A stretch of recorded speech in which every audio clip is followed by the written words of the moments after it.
Chapter 2. Queen Maeve's House. Zarara threw herself down on the Queen's squishy, purple velvet sofa and picked up Justin, the Queen's pet bee, to cuddle. Queen Maeve kicked off her high heels. Her normally smooth, black hair was full of twigs and leaves.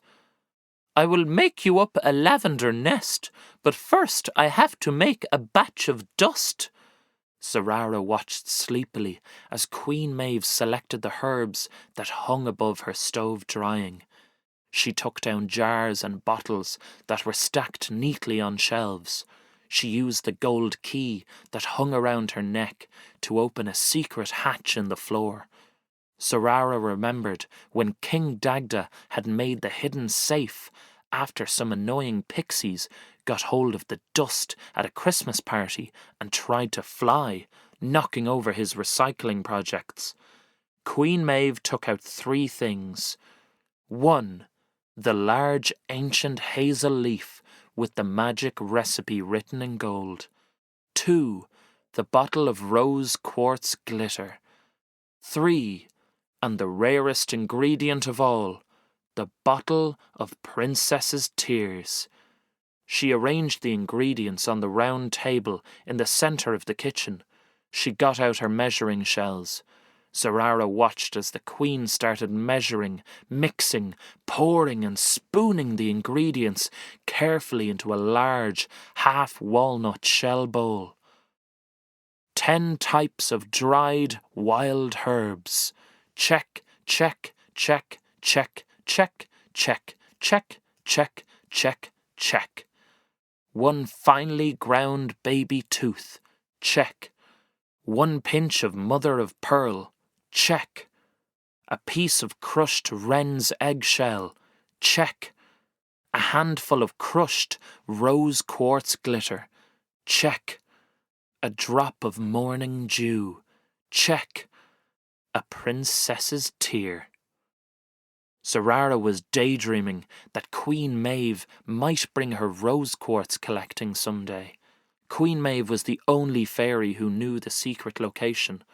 It was far away in the blue hills, at the bottom of a cliff by the ocean. Every year, early on midsummer morning at low tide, the Queen collected it with her sharpest chisels. "Phew! The final ingredient! 1 princess's tear," said Queen Maeve. "Then the final shake, a little mix with my hazel wand, and ta-da! Poof! Dust! Then we can go to bed." Zarara got up to watch the magic happen. Justin, who adored her, followed her over and landed with a bump in the middle of the table. The bottle of princess's tears hopped off the table and landed smash on the floor. It was broken. The 2 fairies looked at each other in horror. "Now we are in big trouble," said Queen Maeve. "We will have to tell King Dagda. Let's get some sleep. We'll go first thing in the evening."